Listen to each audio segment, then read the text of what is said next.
Hey guys, we're going to be changing out the rear wheel bearing today on this 2013 Cadillac SRX. This is a front wheel drive model, so there is no rear diff or axles.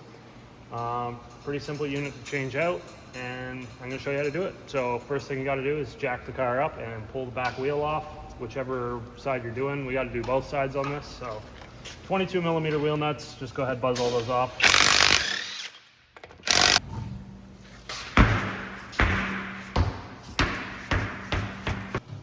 Okay, so we got to get the brakes off, and I think what I'm going to do, I got to change these brakes, but maybe you don't on yours. Maybe you just want to change the wheel bearing.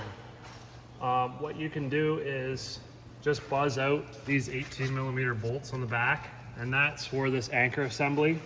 Now the caliper is held on by 13mm bolts, and you could just take the caliper off, take the pads out, then take the bracket off. Or if you're not replacing the brakes, you could just take those two 18mm bolts out, remove the whole assembly, hang it up, and then you're going to be left with the disc, which is what I think I'm going to do to show you. All right, I'm going to break them loose with this thing, and then I've got a little contraption that I'm going to use to just buzz these out so that we don't have to ratchet them out all the way.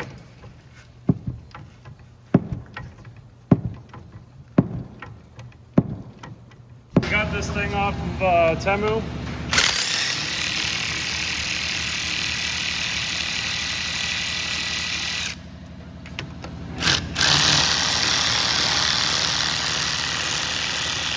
Okay, now you just hopefully pull this thing off. You can see this nasty rust lip that's up here, so now I'm fighting to get that off. So we'll just use the old beat and stick.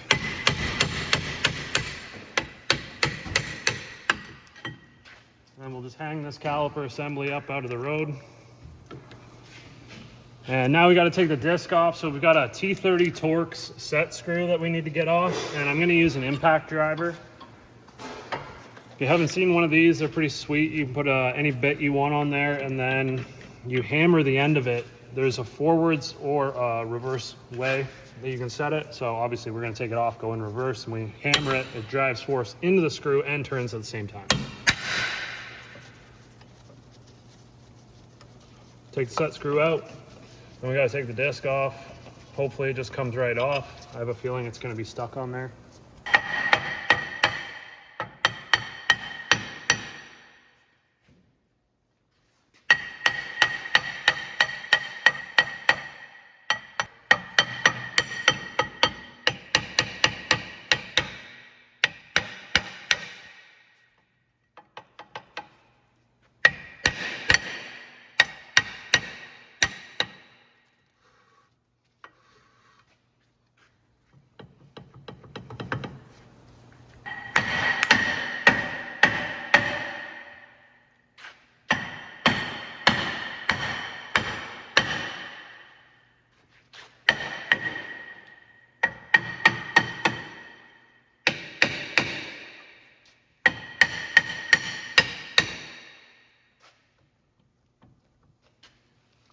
Yeah, I don't see any spots for you to go in to adjust the parking brakes. So I'm assuming that you just set them when they're new and slide the disc on. Then what happens is there's a big rust lip that'll start to grow behind the pads so that you can't take the discs off because it's trying to pull the pads off with it, or the shoes, sorry, parking brake shoes. So now you have no choice but to just smash this off. Now, I am actually replacing brakes, but we're gonna do it in a separate video. But yeah, if you have this situation where you can't get them off, maybe you better have some brakes on hand ready to go, because you're probably gonna have to hammer the living crap out of these. And if you're trying not to replace your brakes, then maybe put a block of wood in behind here and don't directly hammer on the disc with just the hammer. So.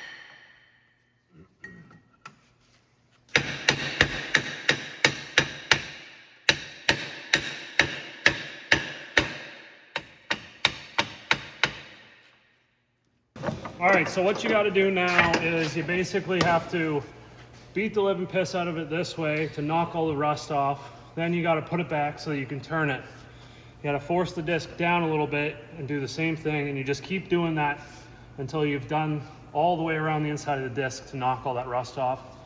Then maybe you can get it off.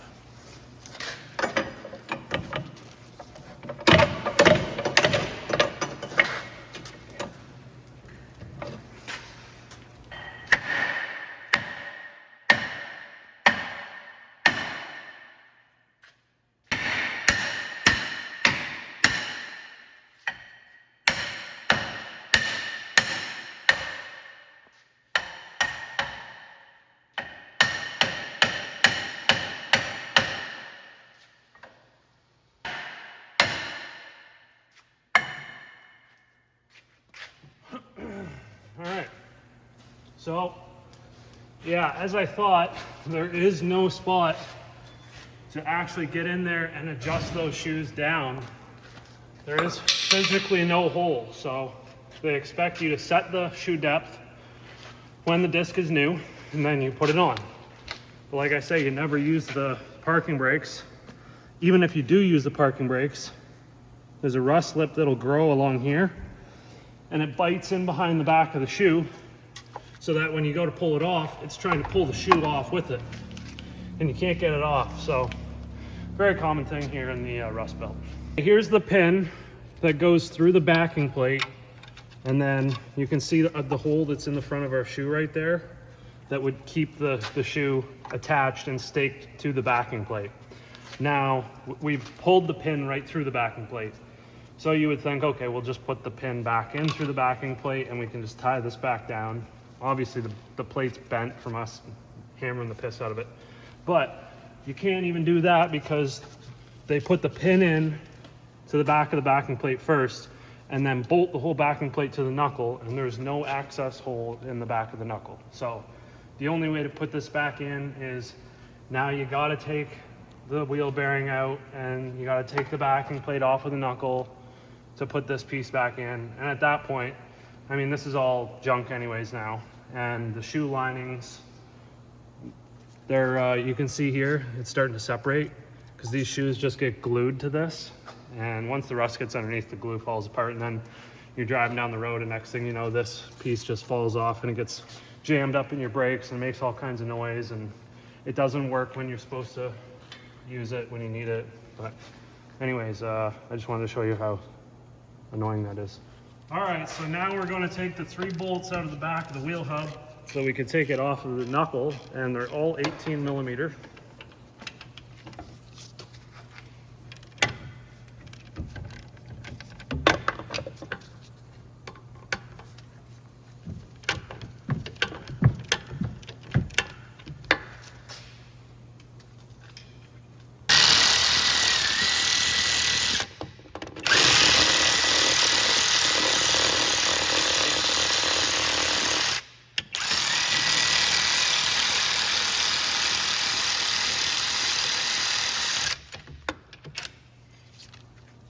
So yeah, that was like the design that I was saying is like, okay, all 3 bolts are the same, so you don't have to worry about mixing them up at all. Now that this thing's out, we've got to get this hub off of here.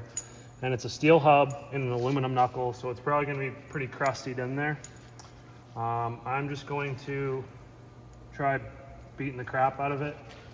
And this whole backing plate and everything's, oh, look at that. That was easy. I spoke too soon.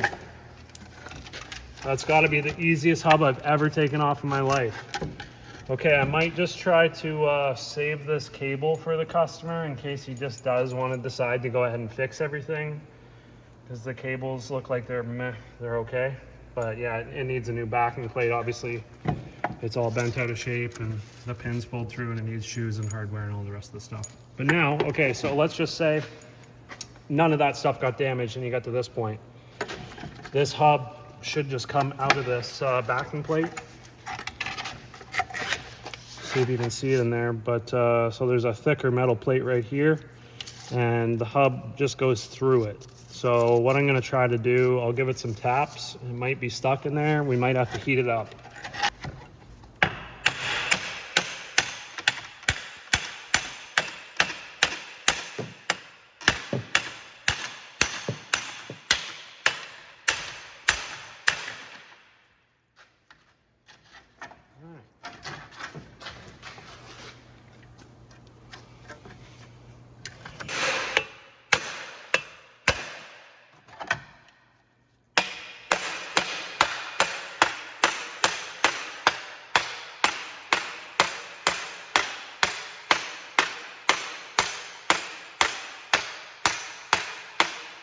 So if yours is this rusty, you should be just getting all new backing plate, hardware, shoes, all that stuff. Now you can see that the backing plate, we still need to kind of keep it because it's actually like a thick plate that gets sandwiched between the knuckle and the bearing. However, we still got to get the bearing out of this thing. It should just fall out at this point, but as you can see, it's real stuck in there. So I've had really good luck with the torch. I'm just going to go around and heat this up, and then I'll smash with a hammer. You just want to be careful not to hit the outside. Otherwise, if you mushroom it over, it's not going to go through the hole. So always try to just hit on the inside with the hammer.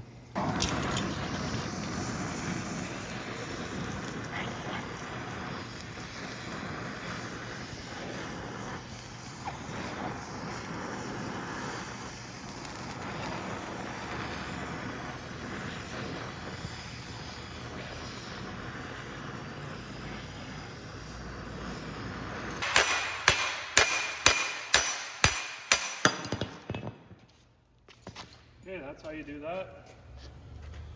There's that plate I was talking about that's in there. Sorry. So we gotta fish that out of there. I believe it's, looks like it's actually riveted on to this thing.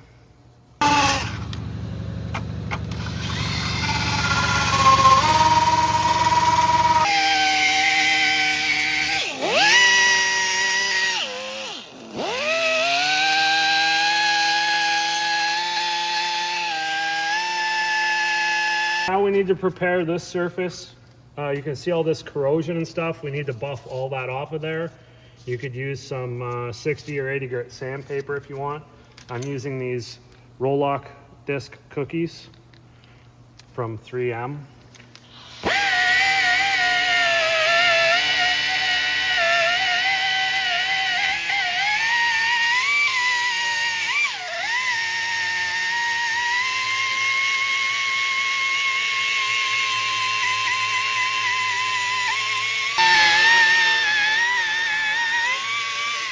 While you're in there, you might as well clean these caliper bracket mounting points. But one thing to note, this is your wheel speed sensor. It's made of plastic, it sticks through there, and it reads the back of the wheel bearing.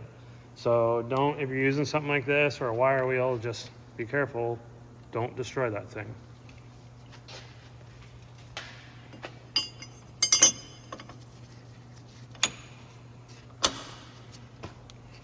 All right, so just imagine that there's a whole backing plate with some parking brake shoes on here. Don't do it like this. I'm just doing it like this. You shouldn't do it like this. You should have parking brakes, but we don't have any here. And we got to finish the video. So, all right, then now you just stick your wheel bearing on there once everything is clean, and start all your bolts wherever all the bolt holes are.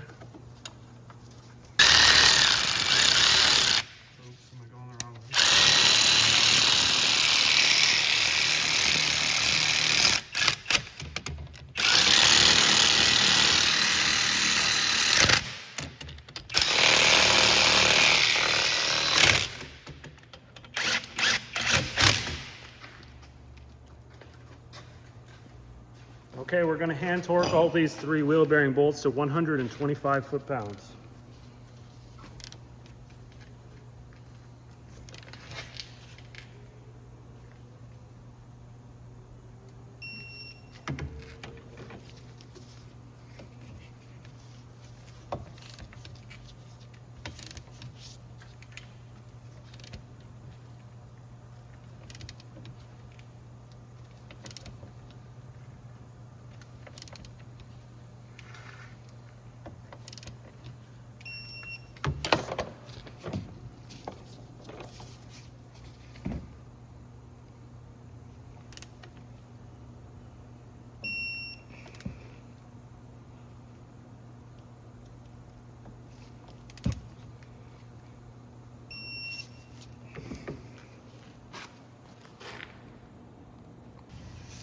All right, you get a brand new disc, and if you're reusing your disc, just clean the inside mating surface, just so it's clean and will seat nice against your brand new hub.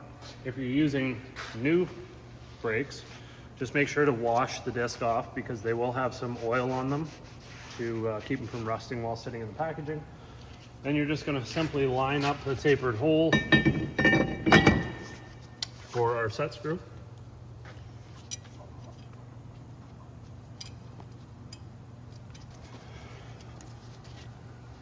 Snug that down. Now we're ready to put our brake caliper bracket on.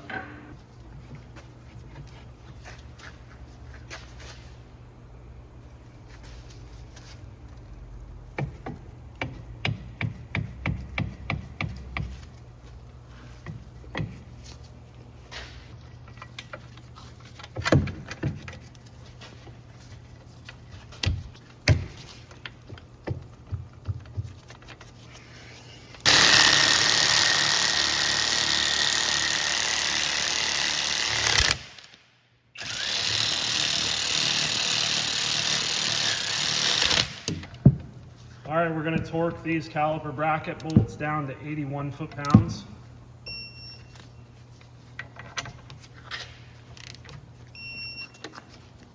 Going a little bit over. And then if you did take the caliper off, these 13mm bolts that hold the caliper to the bracket are 44 foot-pounds.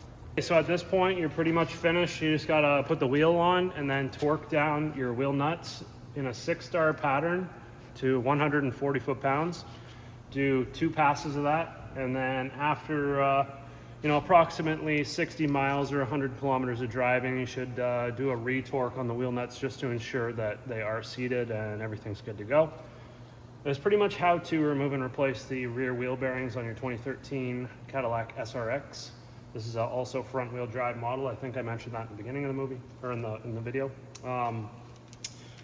And yeah, if you have any questions, throw them in the comments. If you liked the video, if it helped, give us a thumbs up. Don't forget to subscribe, and we'll see you in the next one.